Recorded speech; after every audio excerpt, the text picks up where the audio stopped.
पहिला दिवस आहे. पहिला दिवस म्हणजे काय हो? पहिला दिवस म्हणजे महात्म्य श्रवणाचा दिवस आहे. आजच्या दिवशी आपल्याला महात्म्य श्रवण करायचं. या श्रीमद भागवताची प्रस्तावना श्रवण करायची.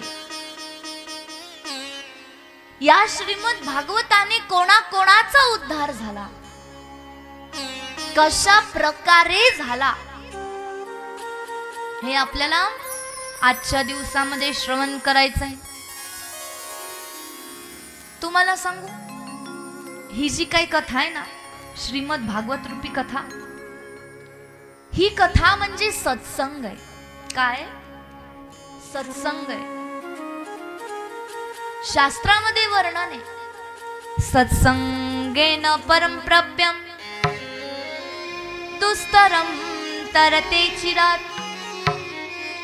तस्मादति प्रयत्नेन सत्संगम सततम कुरु.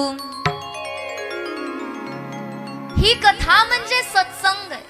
आणि लक्षात ठेवा, सत्संग हा सहजासहजी प्राप्त होत नसतो, तर तो प्राप्त करून घेण्यासाठी अट्टहास करावा लागतो.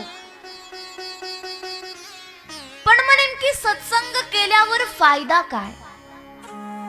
मी तुम्हाला बोलली सत्संग करायचा आहे, पण तुमच्या मनामध्ये हा प्रश्न पडला असेल की ताई, सत्संग करायचा आहे ठीक आहे, पण का बरं करायचं आहे?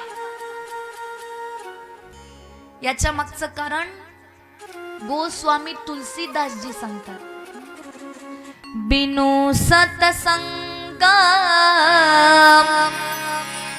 विवेका न होई, राम कृपा बिनु सुलभा न सोई.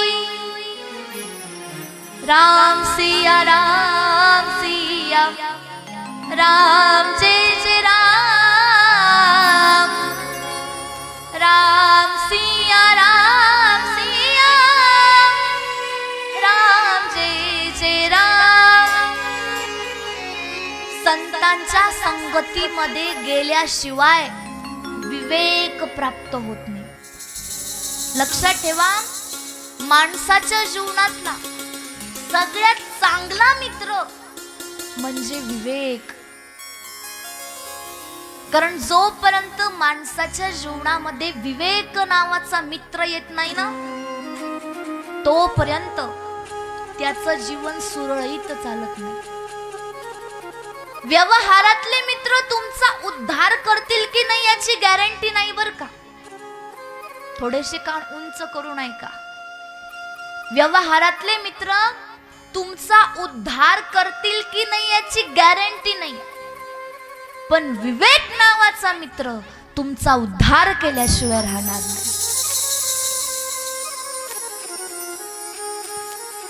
आणि लक्षात ठेवा, ही भगवंताची कथा आहे.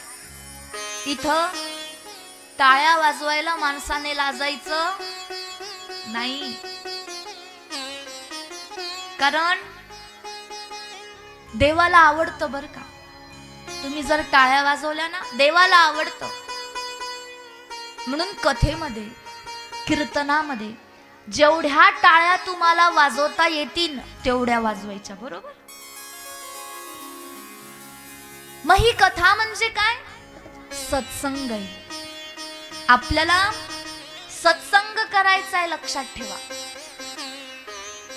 या जगामध्ये सगळ्या गोष्टी सहज मिळू शकतात. सगळ्या गोष्टी. चांगली बायको मिळू शकते. आणि तुम्हाला सांगू का, या जगामध्ये बर का, या जगाच्या पाठीवर असा एकही व्यक्ती नाही की ज्याला चांगली बायको मिळाली. चांगली बायको कोणालाच मिळत नाही.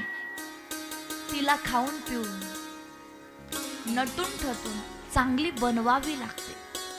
हो, या जगामध्ये सगळ्या गोष्टी सहज मिळू शकतात. चांगले आई वडील मिळू शकतात, चांगला मित्र मिळू शकतो, तात मिले पुनि मात मिले, सुत भ्रात मिले, जुगती सुखदाई. राज मिले गजराज मिले, सब साज मिले, मनोवांछित पाई. लोक मिले विधि लोक मिले, परलोक मिले, वैकुंठ में जाई. सुंदर मिले और मिले सब ही सुख, संत समागम दुर्लभ भाई. लक्षात ठेवा, या जगामध्ये सगळ्या गोष्टी सहज मिळू शकतात. म्हणून इथं शेवटचा शब्द काय वापरला बघा, संत समागम दुर्लभ भाई. बिनु सत्संग विवेक न होए, राम कृपा बिनु सुलभ न सोए. सुट सुधरी सत्संगति पाए, पारस परस कुधात सुहाए. राम सिया राम जय जय राम. हरि बोल. सिया राम जय जय राम. राम सिया राम जय जय राम. राम सिया राम जय जय राम.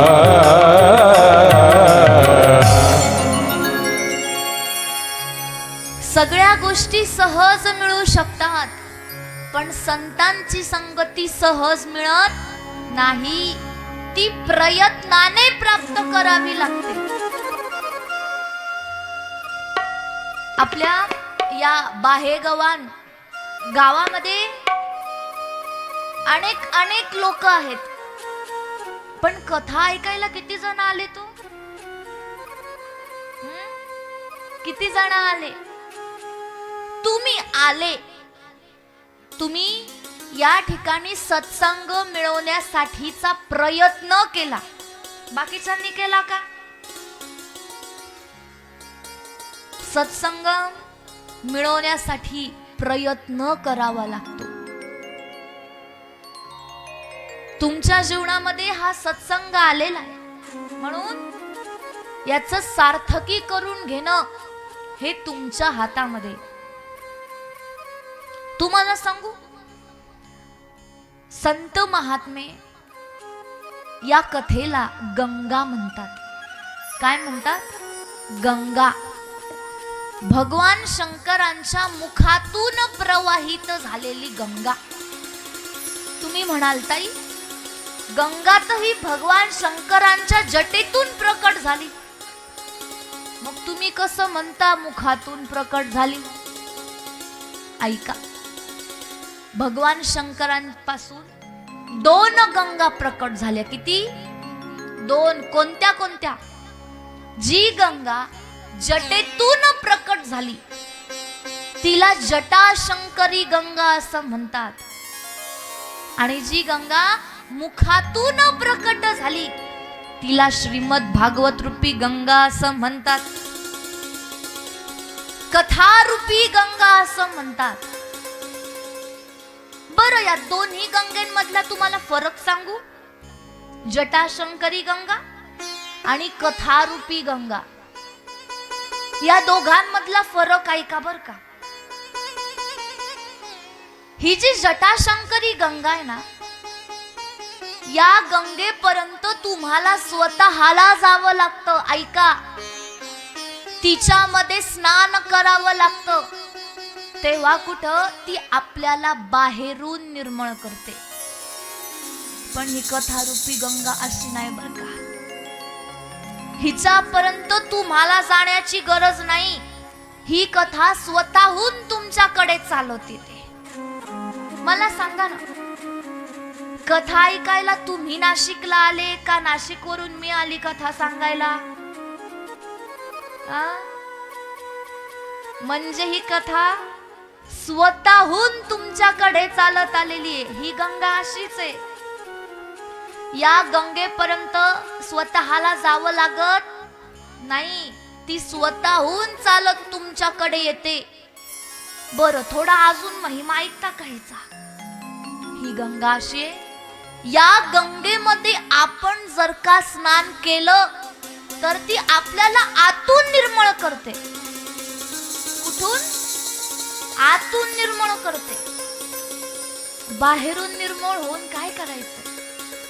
अंतरीची घेतो गोडी, पाहे जोडी भवाची. देव तुमचं मन बघतो.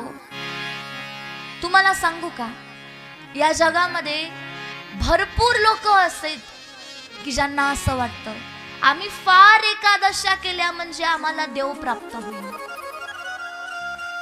आम्ही भरपूर चतुर्थ्या केल्या म्हणजे देव आम्हाला मिळेल. आम्ही भरपूर ज्ञानेश्वरी पारायण केले, भरपूर गाथा पारायण केले, भरपूर विष्णू सहस्त्रनाम म्हटलं म्हणजे आम्हाला देव प्रसन्न होईल असं वाटतं ना लोकांना. नाही हो. तुमचं मन जर काम क्रोधादी विकारांनी भरलेलं आहे, तुमच्या मनातून वासना जात नाही, मग देव कुठून प्राप्त होणार? नाही निर्मल जीवन, नाही निर्मल जीवन, जय हो. निर्मल जीवन. काय करेल साबण, काय करेल साबण, तैसे चित्त शुद्ध नाही, तैसे चित्त शुद्ध नाही, तैसे चित्त शुद्ध नाही. काय करील साबण, काय करील साबण, साबण तैसे चित्त शुद्ध नाही, चित्त शुद्ध नाही, नाही तैसे चित्त शुद्ध नाही. आते ते बोध करे लगाई,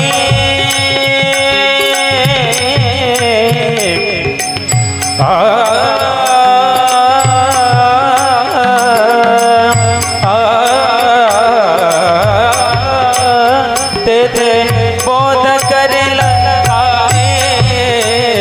तेथे बोध करेल काही, तैसे चित्त शुद्ध नाही, तैसे चित्त शुद्ध नाही, तैसे चित्त शुद्ध नाही.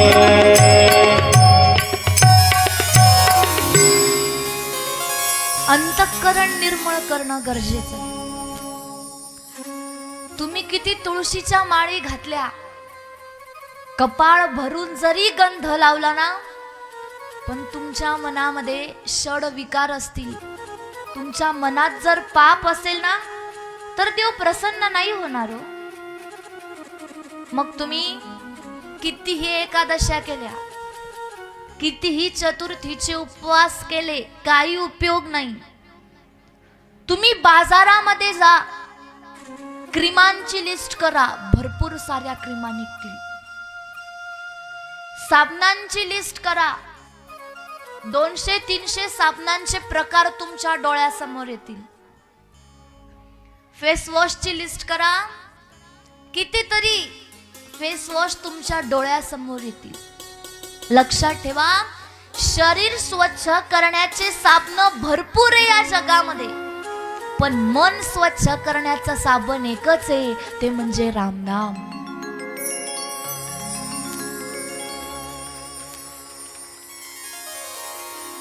आणि असं असणारं रामनाम आपल्याला हवं असेल तर ते आपल्याला या कथेतून मिळणार आहे. म्हणून सांगते, मन निर्मळ करा, अंतःकरण शुद्ध करा, मन स्वच्छ करा. ज्याचं मन स्वच्छ आहे ना, देव तिथंच जाऊन राहतो बर का. ज्या वेळेस प्रभू रामचंद्रांना वनवास प्राप्त झाला, वाल्मिकजींच्या आश्रमामध्ये ते गेले. त्यांनी विचारलं, महाराज म्हणे मला वनवास प्राप्त झालाय, सांगा मी कुठं जाऊन राहावं. त्यावेळेस वाल्मिकजींनी उत्तर दिलं, काम क्रोध मोह मानन मोहा, लोभन क्षोभन रागन द्रोहा, जिनके कपट दंभन ही माया, तिनके हृदय बसहु रघुराया.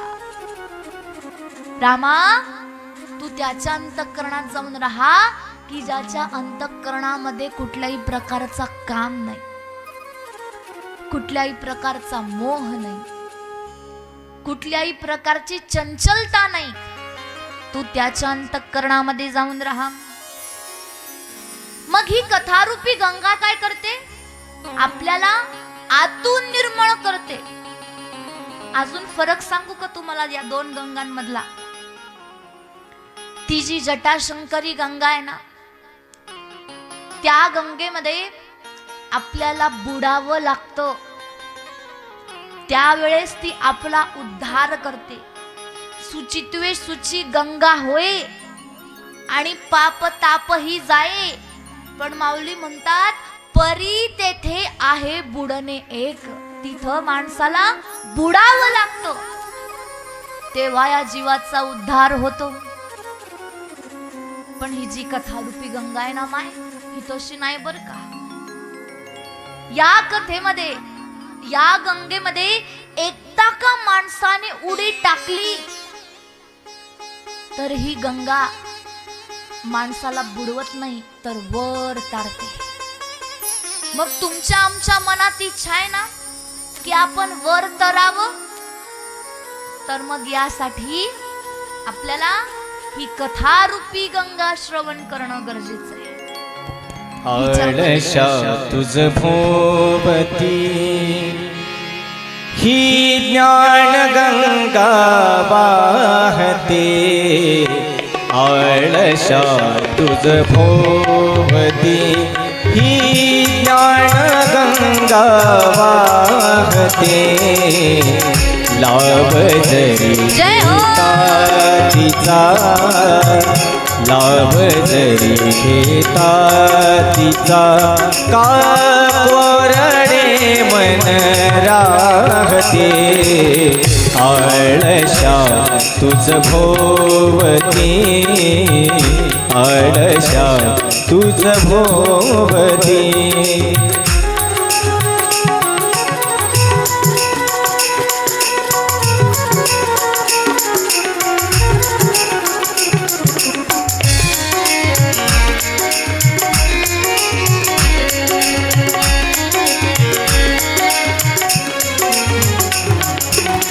नेत्र मिलनाचे अमोलिक संत दर्शन होतसे. हरी हो नेत्र मिलनाचे अमोलिक संत दर्शन होतसे. आत्मनुभूती साक्षी के मग, आत्मनुभूती साक्षी के मग, विश्वरूप हे भासते. आळशा तुझ भोवती ही ज्ञान गंगा वाहते.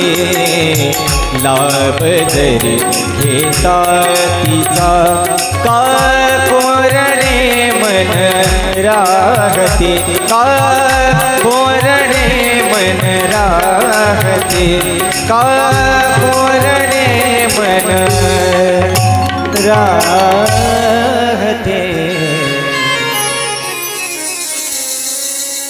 आपल्याला वर तारायचंय, याकरता ही कथा आपल्याला श्रवण करायची. भागवत आपल्याला श्रवण करायचंय. भागवत म्हणजे काय हो? कारण लक्षात ठेवा, ज्या गोष्टीमध्ये आपल्याला रस आहे ती गोष्ट आधी जाणून घेणं गरजेची. अजून थोडं उलट बोलू, जोपर्यंत ती गोष्ट आपण जाणून घेत नाही तोपर्यंत तिच्यामध्ये आपला रस उतरत नाही.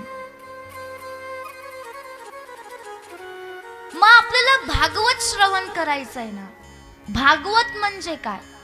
भाती सर्वेषु लोकेषु, ही सर्व लोकांना भावते. गीयते नारदादिती, नारदांसारख्या मोठ्या महात्म्यांनी याचं गायन केलेलं. वर्तते सर्व शास्त्रेषु, या कथेमध्ये सगळे शास्त्र वास करतात. अजून सांगू, भागवत जर वाचलं तर बाकी दुसरं कोणतं शास्त्र वाचायची गरजच पडत नाही. आणि तो म्हणजे तत्परम भगवतम विदुहु, या श्रीमद भागवताचं श्रवण जर कोणी केलं तर तात्काळ या जीवाचा उद्धार होतो. तुम्ही इथं श्रीमद भागवत श्रवण करायला येताय, तुम्हाला जर कोणी विचारलं का हो तुम्ही भागवत श्रवण करायला जाताय, काय त्या भागवतामध्ये, तर सांगता आलं पाहिजे या भागवतामध्ये 18,000 श्लोक आहेत, 335 अध्याय आहेत, 12 स्कंद आहे, 2 खंड आहे. पहिला शब्द ज, शेवटचा शब्द म. जन्म आणि मरण खुंटवण्याचं साधन म्हणजे श्रीमद भागवत आहे. सांगता आलं पाहिजे. ज्याला वाटतं ना आम्ही आमचं जन्म मरण खुंटवावं, त्यानं हे श्रीमद भागवत श्रवण केलं पाहिजे. मग या कथेच्या सुरुवातीला व्यासांनी देवाची स्तुती केली. सच्चिदानंद रूपाय विश्वोत्पत्त्यादि हेतवे तापत्रय विनाशाय श्री कृष्णाय वयं नुमः. तुम्हाला सांगू, या एका श्लोकामध्ये देवाचा पूर्ण परिचय दिलेला आहे. त्याच्या रूपाचा परिचय, त्याच्या कार्याचा परिचय, त्याच्या स्वभावाचा परिचय, आणि नंबर 4 त्याच्या नावाचा परिचय. जसं एखादं नवीन लग्न झालेलं जोडपं आहे, संसार करत असताना त्या या सगळ्या गोष्टी जाणून संसार करतात. जसं आताच आपल्या गावामध्ये नवीन लग्न झालं, बरोबर, मी तर म्हणते त्या जोडप्यासारखं पुण्यवान जोडपं या जगाच्या पाठीवर कुठं नसल की लग्न झाल्या झाल्या भागवताची आरती करायचं पुण्य त्यांना भेटलं.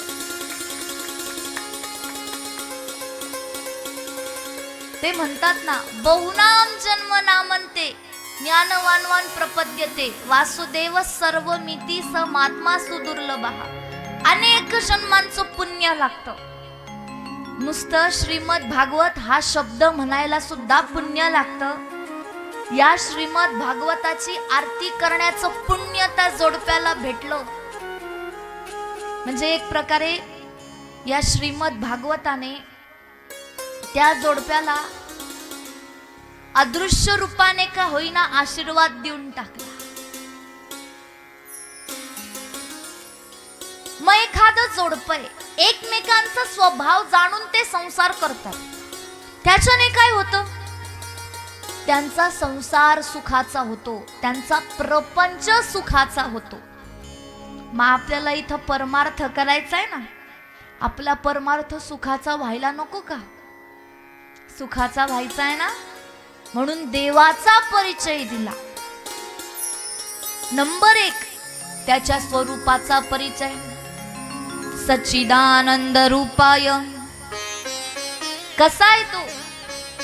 सत चित आणि आनंद स्वरूपे. विश्वोत्पत्त्यादी हेतवे. विश्वाची उत्पत्ती करणं हा त्याचा स्वभाव आहे. तापत्रय विनाशाय. तीनही गुणांचा नाश करणं हे त्याचं काम आहे. आणि सगळ्यात शेवटी त्याच्या नावाचा परिचय दिला. श्री कृष्णाय वयं नुमः. कृष्ण आम्हाला माहिती हो, पण हे श्री कोण? श्री कृष्ण का बरं? श्री म्हणजे भगवती राधा राणी. भगवती राधा राणींना सोडून भगवान श्री कृष्णाचं नावच घेतल्या जात नाही. कारण भगवान श्री कृष्ण परमात्म्याचा प्राण म्हणजे भगवती राधा राणी. तुम्हाला सांगू का, कधीतरी राधा राणीकडे जावं आणि राधा राणीला हात जोडून विचारावं, राधे को नसे पुण्य किए तूने, राधे को नसे पुण्य किए तूने, हरि रोज तेरे घर आते हैं, राधे जब 16 श्रृंगार करे, राधे जब 16 श्रृंगार करे, हरि दर्पण लेके आते हैं, राधे कौन से पुण्य किए तूने, राधे कौन से पुण्य किए तूने, हर रोज तेरे घर आते हैं.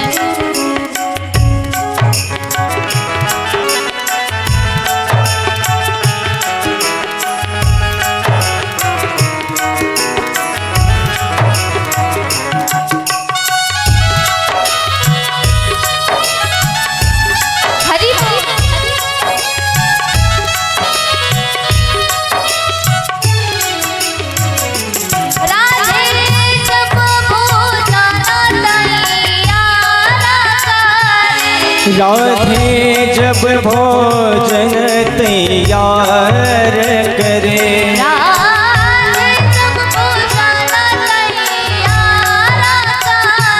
राधे जब भोजन तैयार करे, हरि मांग मांग कर खाते हैं, हरि मांग मांग कर खाते हैं, राधे कौन से पुण्य किए तूने, राधे कौन से पुण्य किए तूने, हरि रोज तेरे घर आते हैं, राधे कौन से पुण्य किए तूने, हरि रोज तेरे घर आते हैं, हरि रोज तेरे घर आते हैं.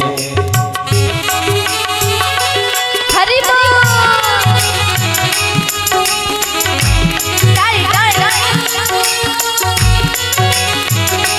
जय हो.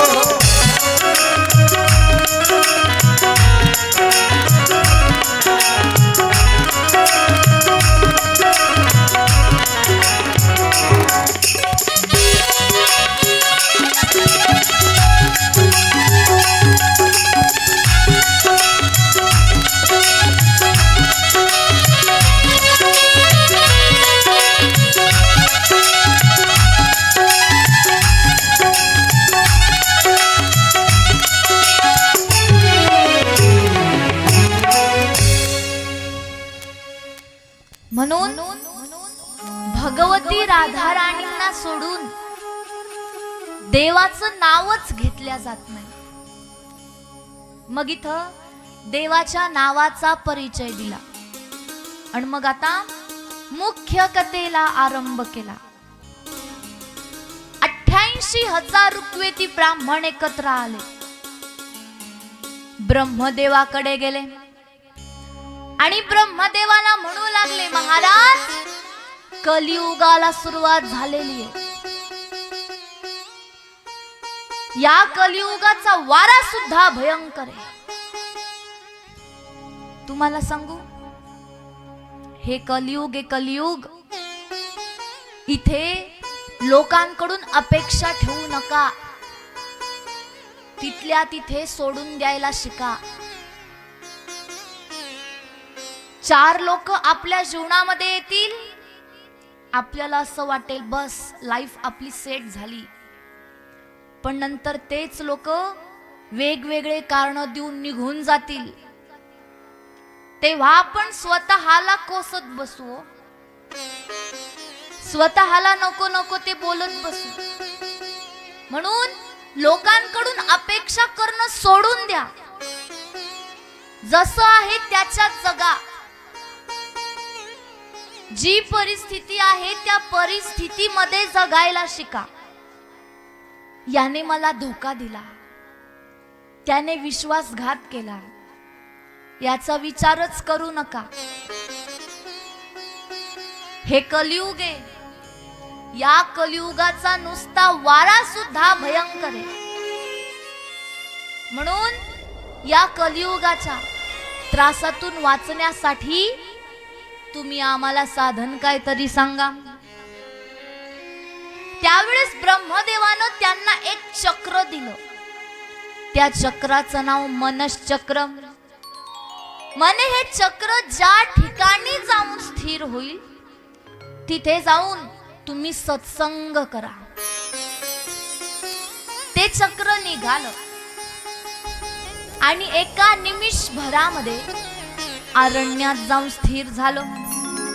ते चक्र एका निमिषभरामध्ये ज्या अरण्यात जाऊन स्थिर झालं, त्या अरण्याला नाव पडलं नैमिषारण्य.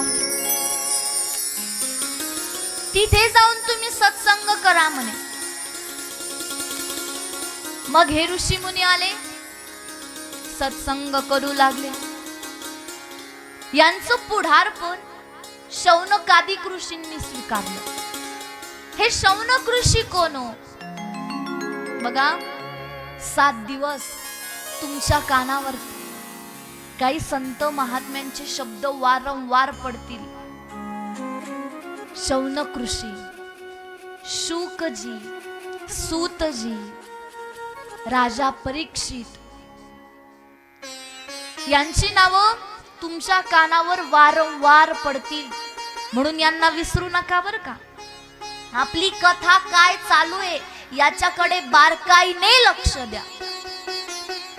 शौनकजी कोण आहेत? जे एका वेळेला 10,000 विद्यार्थ्यांना अन्नदान आणि ज्ञानदान करतात. त्यांना शौनक ऋषी म्हणतात. असे असणारे शौनकजी यांनी 88,000 ऋग्वेदी ब्राह्मणांचं पुढारपण स्वीकारलं, नेतृत्व स्वीकारलं. एवढ्यात सूतजींचं आगमन झालं. शुकजी नाही बर का, काय शब्द वापरला मी? सूतजी. सूतजी आणि शुकजी यांच्यामध्ये फरक आहे. हे दोघं वेगवेगळे. सूतजींचं आगमन झालं. त्यांना उंच आसनावर बसवलं, त्यांना नमस्कार केला, त्यांना गुरु म्हणून स्वीकारलं आणि त्यांना काही प्रश्न विचारले. म्हणे, महाराज तुम्ही या अज्ञान रूपी अंधकाराला घालवणारे कोटी सूर्या समान तेजस्वी आहात. आमच्या अंतःकरणातील अज्ञानाचा अंधकार तुम्ही घालवा. भक्ती ज्ञान वैराग्य आम्हाला सांगा. अज्ञान ध्वांत विध्वंस कोटी सूर्य समप्रभ सुताख्याहि कथासारम मम कर्ण रसायनम. आमचे कान आतुरलेले आहेत तुमच्या मुखातून तत्वज्ञान ऐकण्यासाठी. आमचे कान आतुरलेले आहेत, कृपया करून ते तत्वज्ञान आम्हाला सांगा. या कलियुगाच्या त्रासापासून जीवाचा उद्धार कसा होईल हे आम्हाला सांगा. त्यावेळेस सूतजींनी सांगायला सुरुवात केली. काल वाल मुखग्रासम त्रास निर्नाश हेतवे श्रीमद् भागवतम शास्त्रम कलौकीरेण भाषितम. काल म्हणजे काळ, व्याल म्हणजे सर्प. काळ रूपी सर्पाच्या मुखामध्ये अडकलेला जो जीव आहे त्या जीवाचा उद्धार होण्यासाठी एक शास्त्र शुकजींनी सांगितलं. कोणतं शास्त्र? श्रीमद् भागवत रूपी शास्त्र. हे श्रीमद् भागवत आपल्याला श्रवण करायचंय म्हणे. हे श्रीमद् भागवतच श्रवण का बरं करायचंय? कारण याने अनेक जणांचा उद्धार केला, अनेक जड जीवांना यानं तारलं. राजा परीक्षितीचं इथं उदाहरण दिलं. म्हणे राजा परीक्षित, त्याला श्राप मिळाला 7 दिवसांमध्ये मरण्याचा. ज्या वेळेस शुकजींनी हे श्रीमद् भागवत त्याला सांगितलं ना, त्याचा 7 दिवसांमध्ये उद्धार झाला म्हणे. या श्रीमद् भागवताचा विधी सनकादिक संतांनी नारदांना सांगितला. का बरं सांगितला? म्हणे त्यांना नारदांची दया आली म्हणे. अरे, नारदांची दया आली? का बरं आली? म्हणे आम्हाला नारदांविषयी काही माहित नाही का? नारदजी लोक विग्रहापासून मुक्त आहे. लोक विग्रहापासून मुक्त म्हणजे काय? जगाचं टेन्शन घ्यायचं नाही. हे जग दुतोंडी बोलतं.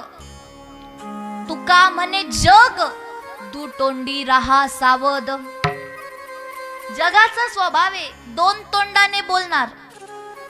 तुम्हाला सांगू, हे लोक असेत, एकाचा चहा पितात, दुसऱ्याचा चिवडा खातात, तिसऱ्याच्या गाडीत बसतात, चौथ्याचा प्रचार करतात आणि 5व्याला निवडून आणतात. मग काय या जगाचा विचार करतात? या जगाचं टेन्शन घेऊ नका. हे जग तुम्हाला चालूही देणार नाही आणि घोड्यावरही बसू देणार नाही. नारदजी लोक विग्रहापासून मुक्त आहे. म्हणजे नारदजी जगाचं टेन्शन घेत नाही. तिकडं काही हो, आपण आपलं भजन करायचं, असे असणारे नारदजी. मग नारदांची दया का बरं आली सनकादिक संतांना? असं काय घडलं आम्हाला सांगा. म्हणे सनकादिक संत बद्रिकाश्रमच्या इथं तप करताय, सत्संग करताय, भगवंताची भक्ती करताय.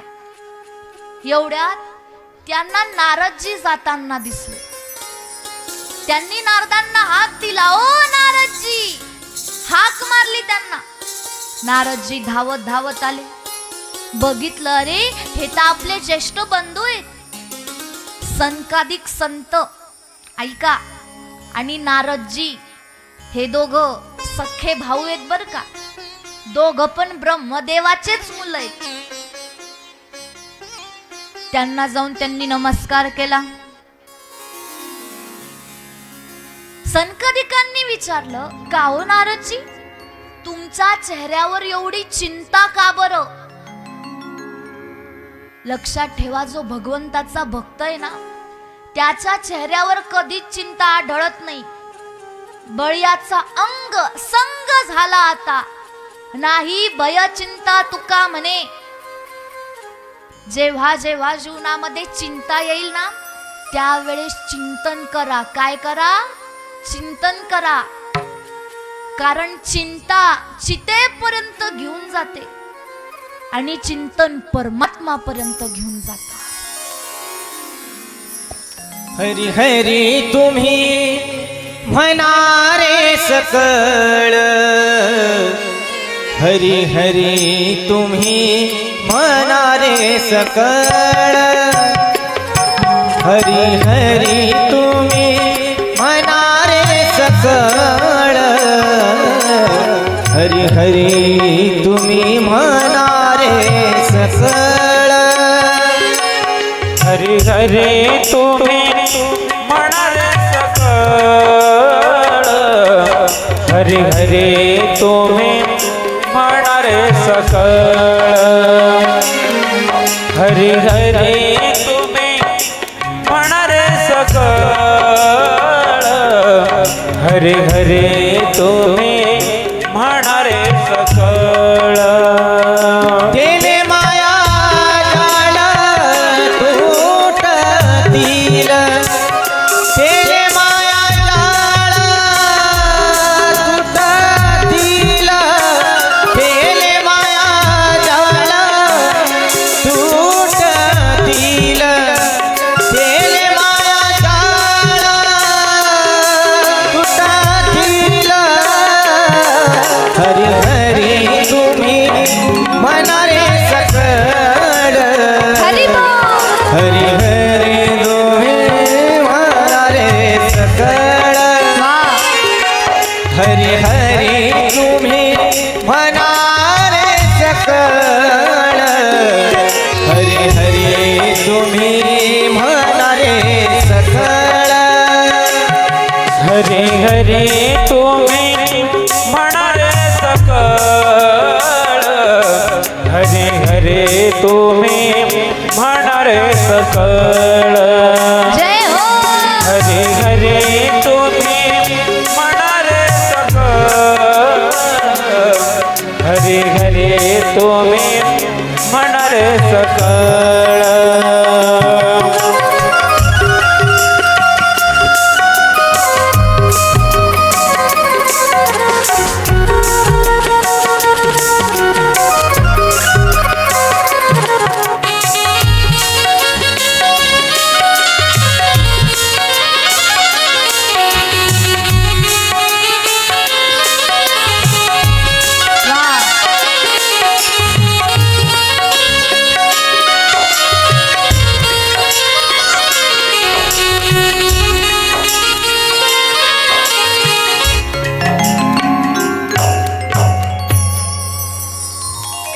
हरी हरी तुम्ही म्हणारे सकळ, तेने मायाजाळ तुटईल. माणसाने जीवनामध्ये चिंता करू नये, फक्त भगवंताचं भजन करावं, सत्संग करावा. मग नारदजी, तुमच्या चेहऱ्यावर एवढी चिंता का बरं? त्या चिंतेचं कारण आम्हाला सांगा. बघा बर का, नारदजी म्हणाले, या पृथ्वी लोकावर भारत देश अतिशय श्रेष्ठ आहे, म्हणून मी भारत भ्रमण करण्याकरिता गेलो. म्हणजे इथे एक गोष्ट तुम्ही लक्षात घ्या, आपला भारत देश किती श्रेष्ठ आहे हे नारदांनी तेव्हाच सांगून ठेवलं. आपण आता म्हणतो नाही का, आमचा भारत देश असा, आमचा भारत देश तसा, पण आपला भारत देश कसा आहे, किती श्रेष्ठ आहे हे नारदांनी त्या काळी सांगून ठेवलं. जहाँ डाल डाल पर सोने की चिड़िया करती है बसेरा, वो भारत देश देश है मेरा, वो भारत देश है मेरा, वो भारत देश है मेरा, वो भारत देश है मेरा, जहाँ सत्य अहिंसा और धर्म का पग पग लगता डेरा, वो भारत देश है मेरा, वो भारत देश है मेरा। जहाँ डाल डाल पर सोने की चिड़िया करती है बसेरा, वो भारत देश है मेरा, वो भारत देश है मेरा, जहाँ सत्य अहिंसा और धर्म का पग पग लगता डेरा, वो भारत देश है मेरा, वो भारत देश है मेरा।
भारत देश है मेरा, वो भारत देश है मेरा।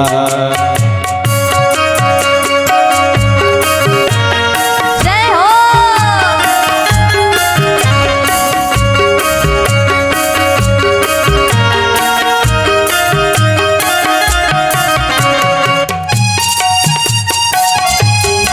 वाह।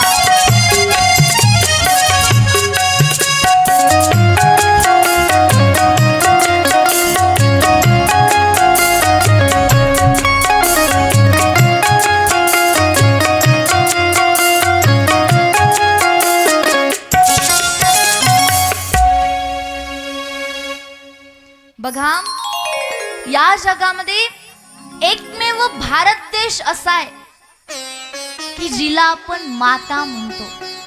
काय म्हणतो? माता. आपण असं म्हणतो का अमेरिका मावशी, जपान काका? नाही, भारताला माता म्हणतो. भारताला माता म्हणणं म्हणजे तिचा प्रति कृतज्ञता व्यक्त करणे. आपल्या भारताचं महत्व नारदांनी सांगितलं. म्हणजे भारत देश काही सामान्य नाहीये. या भारतामध्ये अनेक अनेक तीर्थ आहे. हरि क्षेत्रम कुरुक्षेत्रम, श्रीरंगम सेतुबंधनम, अनेक अनेक तीर्थ आहे. तिथं मी गेलो. पुष्कर नावाच्या क्षेत्रामध्ये गेलो. गोदावरीच्या तीरी गेलो, भीमा तीरी गेलो.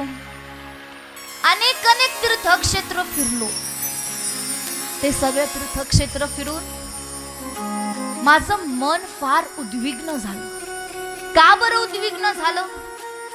सत्यम नास्ति तपशौचम दयादानं न विद्यते, उदरं भरिनो जीवा वराक्कुटभाषिणः. कोणी सत्य बोलताना मला दिसलं नाही, कोणी तप करताना मला दिसलं नाही. मग अहो नारदजी काय दिसलं? उदरम भरिनो जीवा वरा का कुट भाषिणः. सगळे लोक आपलं पोट भरण्यासाठी आपल्याच लोकांची पाय ओढताय. आणि हा मृत्यू लोकाचा नियम आहे. इंद्राला भक्ती, कुत्र्याला गती आणि माणसाला प्रगती सहन होत नाही. तुम्ही जर पुढे जात असाल ना, तर आपलेच काही लोक आहे, मी शब्द काय वापरला, आपले, परके नाही, आपले या शब्दाला अंडरलाईन करा. आपलेच लोक आहे की जे आपल्याला माग ओढण्याचं काम करतात. तुम्हाला ते किलवर माहिती असेल, त्याला आपण असा दगड लावून मागे ओढतो बघा. लक्षात ठेवा, आपण त्याला जेवढं मागे ओढतो ना, तितक्या वेगाने ते पुढे जातो. म्हणून जे लोक तुमचे पाय ओढतात ना, मी तर म्हणते सर्वात पहिले त्यांना जाऊन धन्यवाद द्या, धन्यवाद द्या. ओ, कारण तुमचं आयुष्य सक्सेसफुल करण्यामध्ये सगळ्यात पहिले त्याच लोकांचा हात असतो की जे तुम्हाला कायम मागे ओढतात.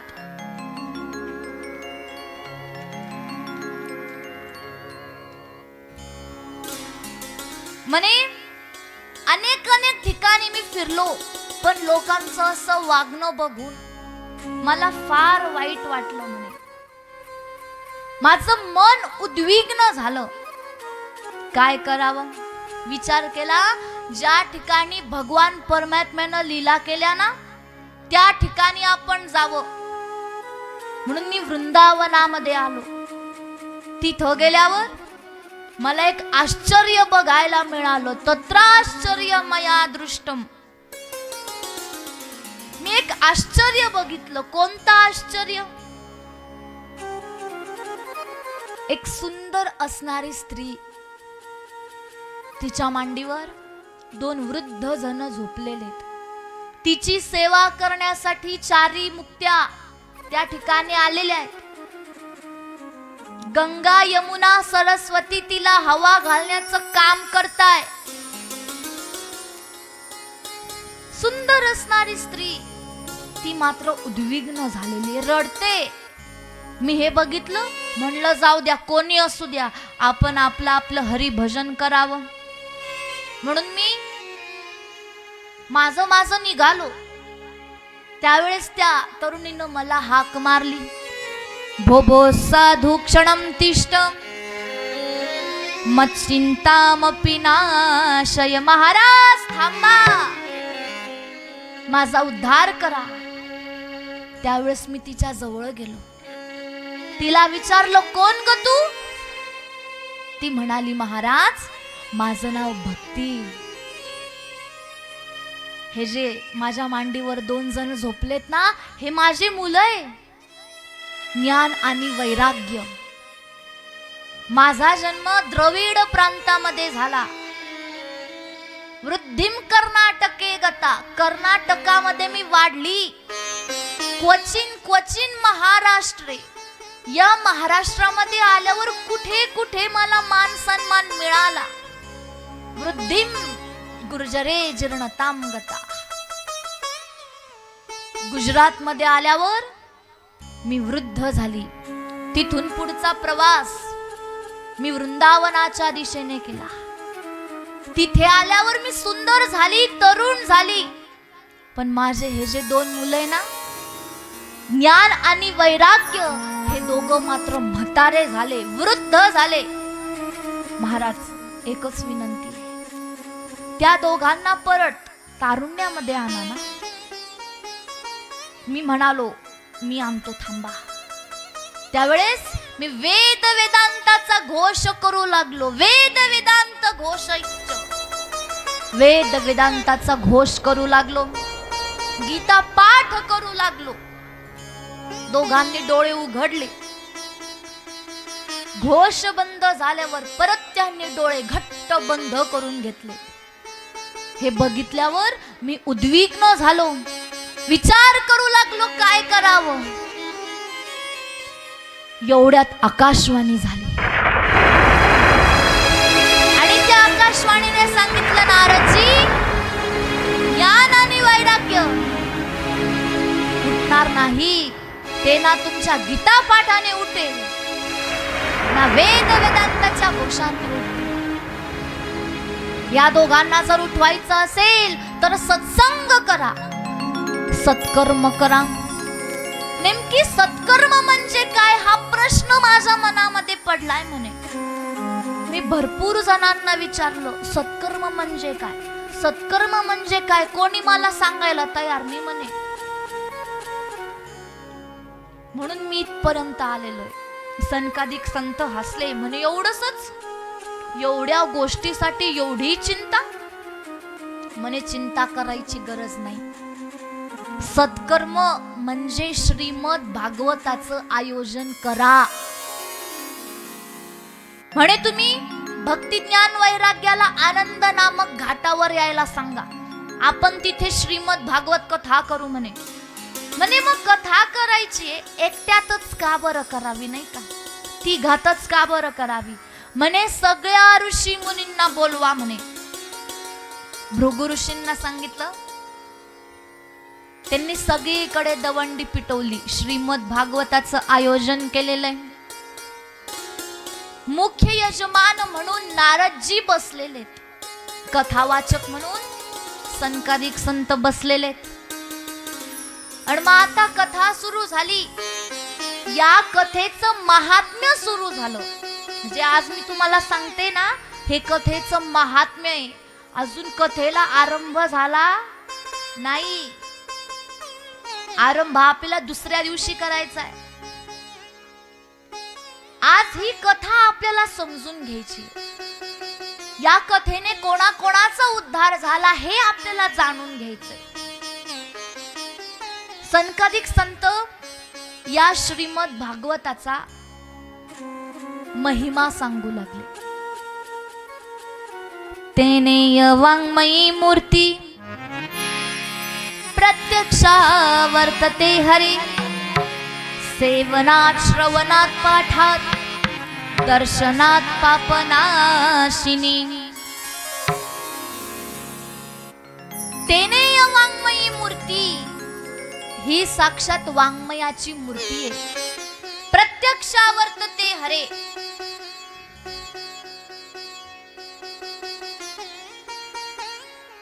म्हणे यामध्ये भगवान परमात्मा निवास करतात.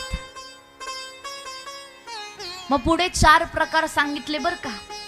सेवनात श्रवणात पाठात दर्शनात. 4 गोष्टी लक्षपूर्वक ऐका. या कथेचं सेवन केलं पाहिजे म्हणजे सेवा केली पाहिजे. महिला मंडळ म्हणतील नवऱ्याची सेवा करून करून आम्ही थकलो, याची सेवा कुठून करायची. बरं, सेवा करू नका.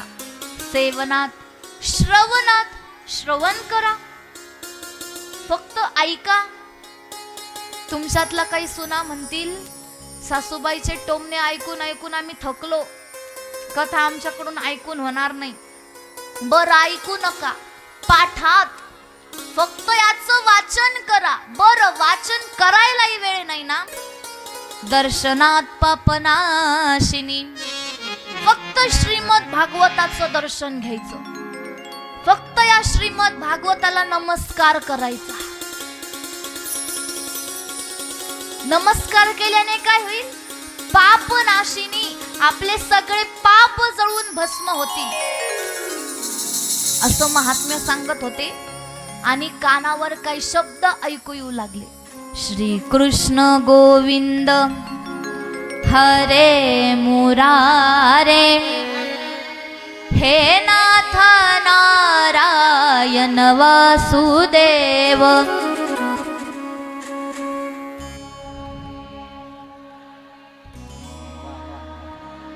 वा, बर, माझ्या मागे म्हणा सर्वांनी. म्हणाल ना? या तयांना सांगणार नाही बरं का मी आता, तुम्ही म्हणायचं. श्री कृष्ण गोविंद हरे मुरारी हे नाथ नारायण वासुदेव.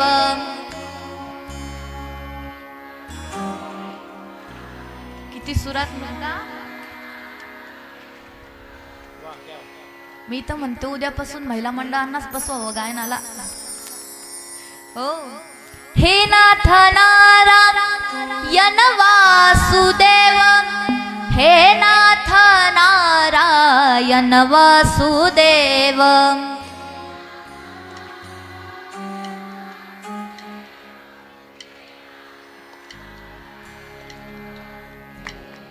श्री कृष्ण गोविंद हरे मुरारे हे नाथ नारायण वासुदेव.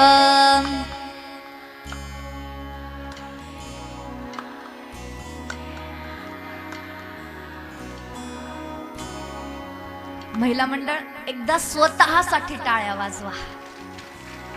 क्या बात आहे. सर्वांसाठी बक्षीस आहे. कथा झाली की सर्वांनी 100-100 रुपये इथं ठेवून जा. देव तुम्हाला बक्षीस देईल, टेन्शन घेऊ नका. हे शब्द कानावर ऐकू येऊ लागले. सगळे ऋषी मुनी इकडे तिकडे बघू लागले. अरे कोण भजन करतय. भक्ती ज्ञान वैराग्य भजन करत येतात. जे ज्ञान वैराग्य वृद्ध झाले होते ते तारुण्यामध्ये आले. नारदांना कळालं अरे केवळ श्रीमद भागवत होणार आहे याच्या श्रवण मात्राने जर यांचा उद्धार होऊ शकतो तर सनकादिक संत हो या श्रीमद भागवताचं महात्म्य मला अजून सांगा. अजून कोणाकोणाचा उद्धार झाला हे मला सांगा. मग सांगायला सुरुवात केली. दक्षिण प्रांतामध्ये तुंगभद्रा नावाची नदी वाहते. काय नाव तिचं. तुंगभद्रा नावाची नदी. त्या नदीच्या काठावर एक उत्तम नावाचं नगर आहे. नगराचं नाव काय. उत्तम. त्या उत्तम नावाच्या नगरामध्ये अनेक ब्राह्मण राहत आहेत. ते गावच मुळात ब्राह्मणांचं आहे. त्या सगळ्या ब्राह्मणांमध्ये एक ब्राह्मण असा आहे की जो सर्वश्रेष्ठ आहे. त्याचं नाव आत्मदेव. भगवंताची भक्ती करणं हाच त्याचा जीवनाचा उद्देश आहे. याच्या पत्नीचं नाव धुंदली. पत्नीचं नाव काय. धुंदली. जेवढे चांगले गुण पतीमध्ये तेवढेच अवगुण पत्नीमध्ये. ऐकलं नसेल तर परत सांगते बर का. जेवढे चांगले गुण पतीमध्ये तेवढेच अवगुण पत्नीमध्ये. खोटं बोलणं, भांडण लावून देणं. असं म्हणतात की जोपर्यंत ती 2-3 घरांमध्ये भांडणं लावून देत नव्हती ना ती तोपर्यंत जेवत नव्हती. आपल्यातल्या काय असतील नाही का. जोपर्यंत दुसऱ्याचं वाटोळं झालेलं बघत नाही तोपर्यंत तिला जेवणच जात नाही. हो भरपूर आहेत अशा. एकमेकांकडे बघू नका.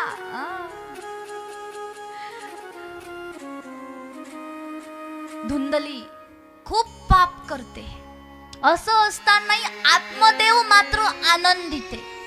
का बरं आनंदित आहे. देवाला ते धन्यवाद देता. का धन्यवाद देता. देवाला ते म्हणायचे देवा अशी भानकुदाळ बायको दिली म्हणून तुझी भक्ती करतोय. चांगली दिली असती तर तिच्यामध्येच रममान झालो असतो. बरे झाले देवा बाई लकर कशा. बरं झालं अशी बायको दिली. याच्या जीवनामध्ये सगळं आनंद आहे. सगळे सुख याच्या जीवनामध्ये. एक सुख सोडलं तर याला संतती होत नाही. यानं विचार केला जाऊ द्या. आपल्याला संतती होत नाही ना आपण एखादी गोमाता घरी आणू. आणि तिच्यापासून जे वासरू होईल त्यालाच आपलं लेकरू मानून त्याचं आपण पालन पोषण करू. पण एवढं मोठं दुर्भाग्य की ती गोमाता सुद्धा वांझ निघाली. यानं फळ घरी आणली तर ती फळं सुद्धा सडून जायची. फुलं घरी आणली तर ती फुलं सुद्धा खराब होऊन जायची, सुकून जायची. यानं जर एखादं झाड लावलं तर त्या झाडाला कधीच फूल येत नव्हतं, कधीच फळ येत नव्हतं. हा म्हणायचा माझ्यातच काहीतरी दोष आहे, मीच पापी आहे, असा विचार करून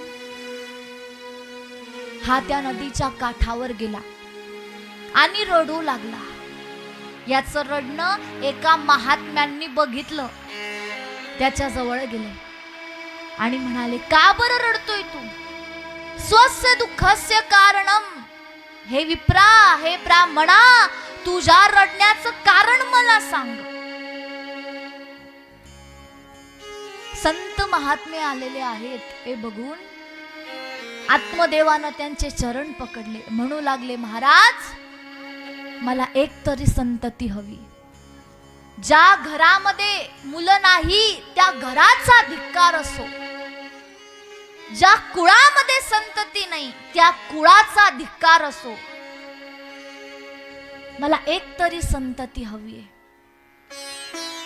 त्यावेळेस त्या महाराजांनी त्याचं कपाळ वाचलं आणि त्याच्या कपाळावर लिहिलं होतं, त्याच्या भाग्यात लिहिलं होतं, याला सात जन्म याला संतती होणार नाही. संतांनी त्याला सांगितलं, म्हणे तुला 7 जन्म संतती होणार नाही म्हणे. हे ऐकल्यावर तो अजून रडू लागला, म्हणे महाराज असं करू नका, मला एक तरी संतती हवी म्हणे, एक तरी मुलगा हवा. त्यावेळेस त्या महाराजांनी त्याला एक फळ दिलं, म्हणे हे फळ तुझ्या पत्नीला खायला दे. वर्षभराचे काही नियम सांगितले. तुझ्या पत्नीला सांग खरं बोलायचं, तुझ्या पत्नीला सांग भगवंताचं भजन करायचं, तुझ्या पत्नीला सांग एक भुक्त राहायचं. आता मला सांगा, धुंदली तशी होती का?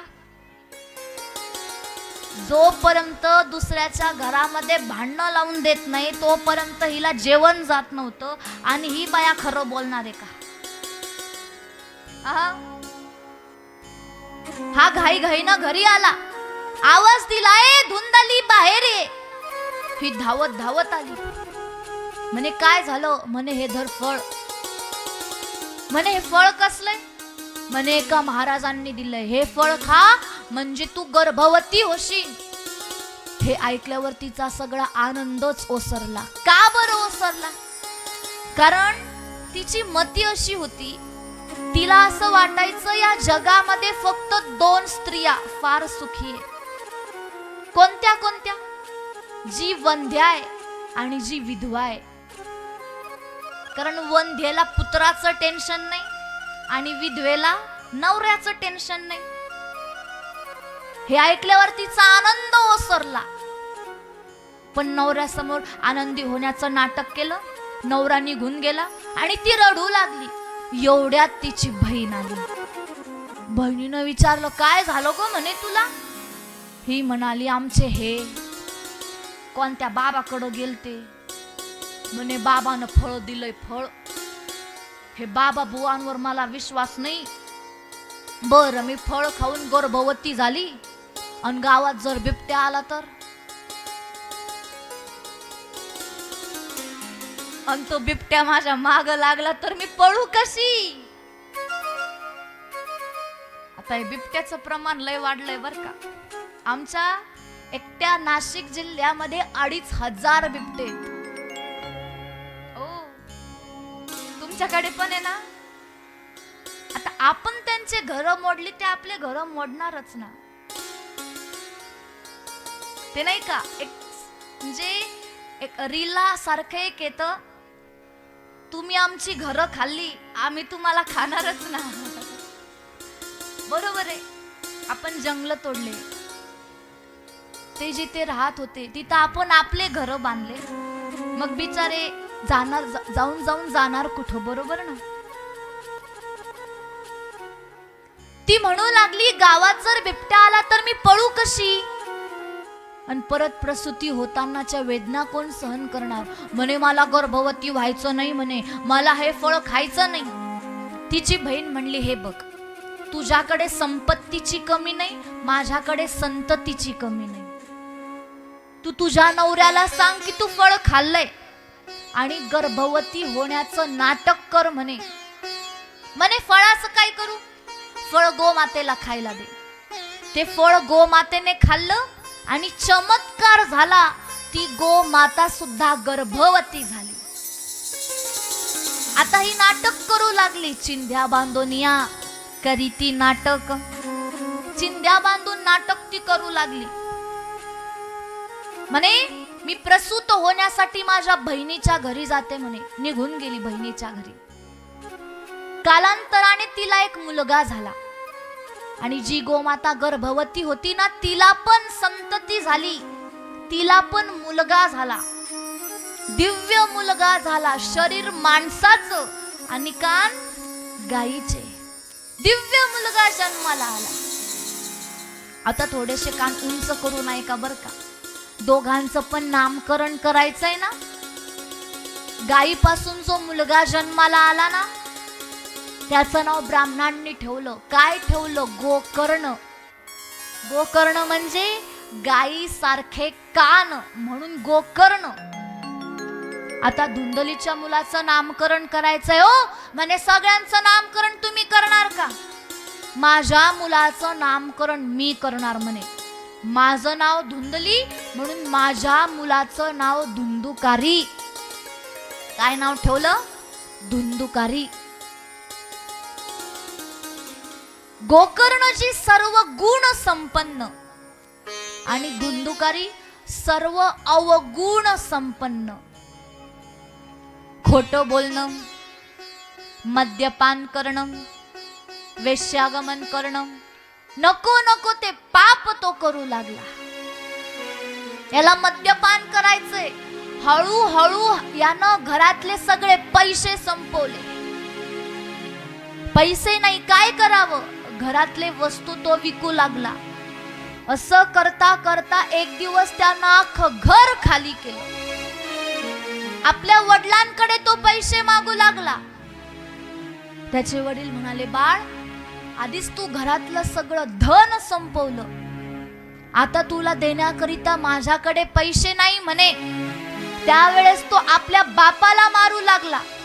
बघा ना, जेव्हा मुलगा नव्हता तेव्हाही दुखी होता आणि आता मुलगा झालाय तर ही दुखी आहे. रडू लागला. त्यावेळेस गोकर्णजींनी सांगितलं, म्हणे रडू नका. या असार असणाऱ्या संसारामध्ये सार म्हणजे भगवंताचं नाव आहे. ते भगवंताचं नाव तुम्ही जपा, वनामध्ये जा आणि तपश्चर्या करा. हा तप करू लागला. धुंदुकारी आता आपल्या आईकडे पैसे मागू लागला. म्हणे मला धन दे, मला पैसे दे. त्याची आई म्हणली, माझ्याकडे नाही बाळा पैसे. आपल्या आईला तो मारू लागला. मुलाच्या त्रासाला कंटाळून धुंदली घरातून निघाली. रात्रीची वेळ, समोर विहीर दिसली नाही, विहिरीत जाऊन पडली आणि ग्रतप्राण झाली. आता याला रान मोकळं झालं. यानं 5 वेश्या घरी आणल्या. राजाच्या महालात जाऊन यानं चोरी केली. वेश्यांनी विचार केला, राजाला जर कळालं तर आपण पकडले जाऊ. आपल्याला हा महत्वाचा नाही, आपल्याला धन महत्वाचं आहे. त्याला अनेक प्रकारे मारण्याचा प्रयत्न केला. त्याला इतकं मद्यपान पाजलं, इतकं मद्यपान पाजलं, तो कसल्याच धुंदीमध्ये नाहीये. त्याचे दोन्ही हातपाय बांधले आणि त्याच्या तोंडामध्ये गरम असणारे विस्तव टाकले, जळणारे कोळसे टाकले. महाभयंकर मृत्यू त्याला प्राप्त झाला. अकाल मृत्यू त्याचा झाला. पिशाच योनी त्याला प्राप्त झाली. गोकर्णाला ही बातमी कळाली की आपला भाऊ मरण पावलाय. अनेक तीर्थांमध्ये तो पिंडदान करू लागला. घरी आला, घर त्यानं स्वच्छ केलं, रात्री झोपण्याकरिता गेला आणि अचानक कोणाच्या तरी रडण्याचा त्याला आवाज येऊ लागला. गोकर्णाने विचारलं, कोण आहे? त्यावेळेस ते पिशाच त्याच्या समोर वेगवेगळे रूप धारण करू लागले. मध्येच बैलाचं रूप घ्यायचं, मध्येच प्रेताचं रूप घ्यायचं, मध्येच घोड्याचं रूप घ्यायचं. गोकर्णानं हातामध्ये पाणी घेतलं, अभिमंत्रित केलं, त्याच्यावर शिंपडलं. शिंपडल्या त्याला वाचा प्राप्त झाली. पण तो म्हणू लागला, मी तुझा भाऊ आहे, मी धुंदुकारी आहे, मला पिशाच योनी प्राप्त झाली, या योनीतून मला मुक्त कर. गोकर्णजी म्हणे अनेक तीर्थांमध्ये तुमच्या नावाने पिंडदान मी केलं, मग तुम्हाला मुक्ती का मिळाली नाही? धुंदुकारी म्हणाला, एक काय असे 100 जरी पिंडदान केले तरी माझा उद्धार होणार नाही म्हणे. मी स्वतःच्या पापाने स्वतःच ब्राह्मणत्व नष्ट करून घेतलंय म्हणे. काहीतरी कर, या योनीतून मला मुक्त कर म्हणे. याच्यावर आपण उद्या विचार करू म्हणे. गोकर्णजी रात्री झोपले. दुसऱ्या दिवशी गावामध्ये गेले, अनेक शास्त्र उघडून बघितले, पण याच्यावर काही उपाय त्यांना मिळेना.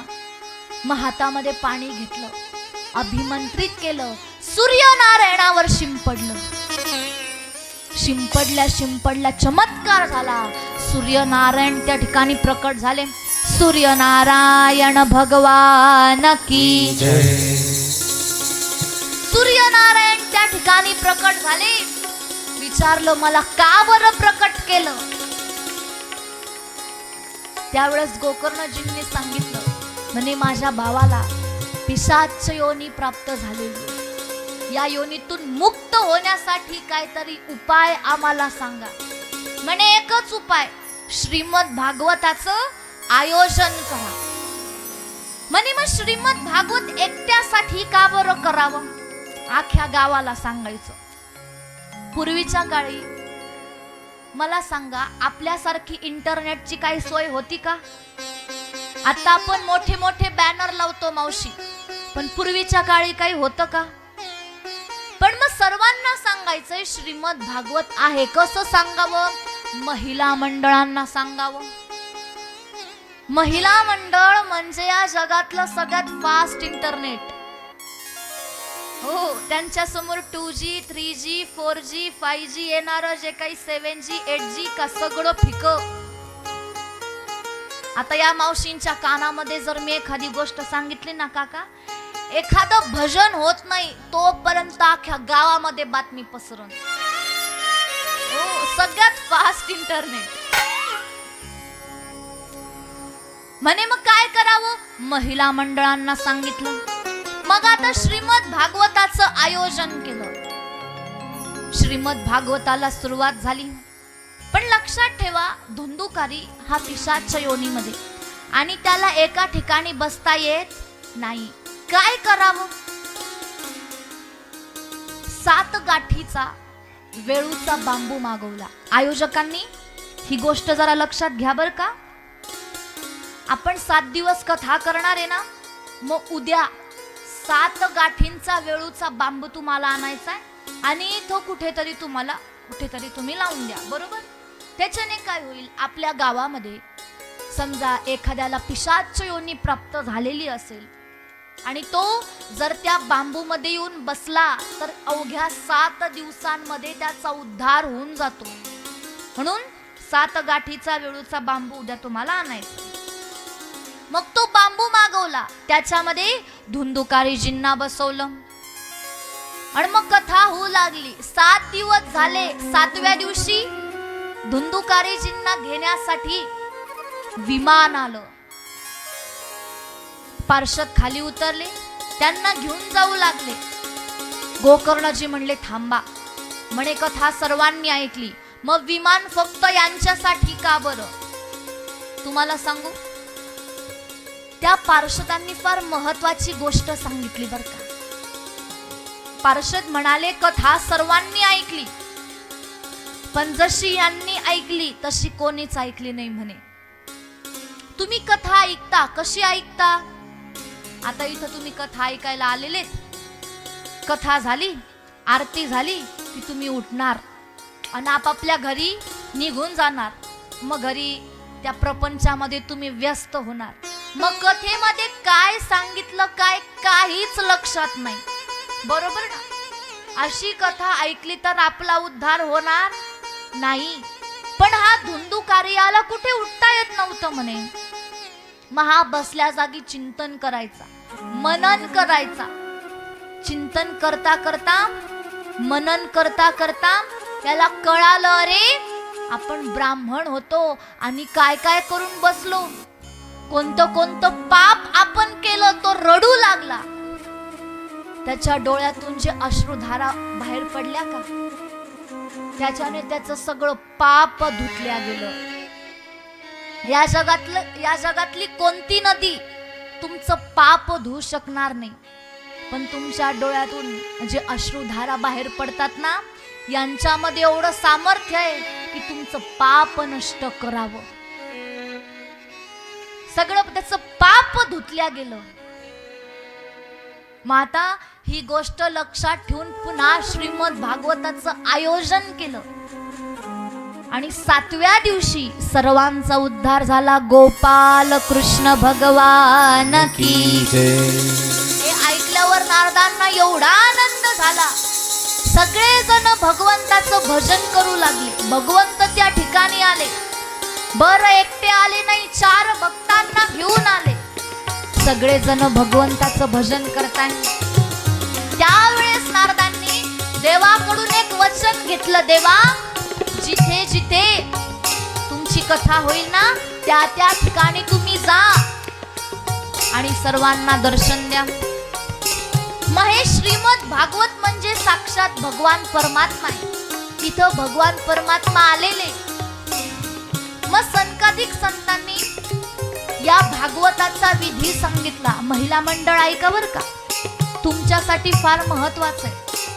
आपल्या गावामध्ये 7 दिवसांची श्रीमद भागवत कथा आहे ना, तर 7 दिवस तुम्ही काय काय केलं पाहिजे? श्रीमद भागवत कथा म्हणजे केवळ कथा नव्हे, तर 7 दिवसांचा उत्सव आहे. मग महिला मंडळांनी रोज सकाळी घराबाहेर रांगोळी काढावी. जसं मिरवणूक निघताना आपण कशी मोठी मोठी रांगोळी काढतो, तशी रांगोळी काढावी. सगळ्या महिला मंडळांनी नटून थटून यावं. आपली ही कथा म्हणजे नवरात्र आपण कशी साजरी करतो तशी ही कथा आहे बरं का. म्हणून महिला मंडळांनी लक्षात घ्या, तुम्हाला पुढचे 6 दिवस, आजचा दिवस गेला पण पुढचे 6 दिवस मी जो रंग सांगेल त्या रंगाच्या साड्या तुम्हाला घालायच्या. उद्याचा रंग गुलाबी. उद्याचा रंग कोणता? गुलाबी. हा नियम फक्त महिला मंडळांसाठी, पुरुष मंडळींसाठी नाही. तुम्ही टेन्शन घेऊ नका. हा नियम फक्त तुमच्यासाठी. मग या श्रीमद भागवताने कोणाचा उद्धार झाला? भक्ती ज्ञान वैराग्याचा उद्धार झाला. धुंदुकारीचा प्रेत योनीतून उद्धार झाला.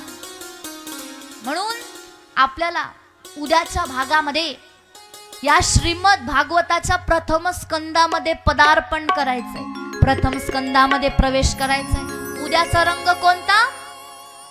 कोणता कोणता? गुलाबी. अनेक गोष्ट लक्षात ठेवा.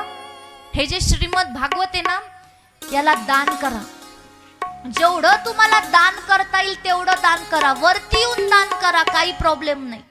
जेवढं तुम्हाला दान करता येईल. लक्षात ठेवा, तुम्ही जर देवाला 100 रुपये जरी दिले ना, तर त्या 100चे 10,000 देव तुम्हाला केल्याशिवाय राहणार नाही. म्हणून हे या श्रीमद भागवताला तुम्ही दान करा.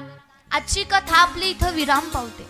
सर्वांनी जागेवर उभं राहायचंय. आजचे जे यजमान आहेत त्यांनी पुढे यायचंय. आपल्याला श्रीमद भागवताची आरती करायची.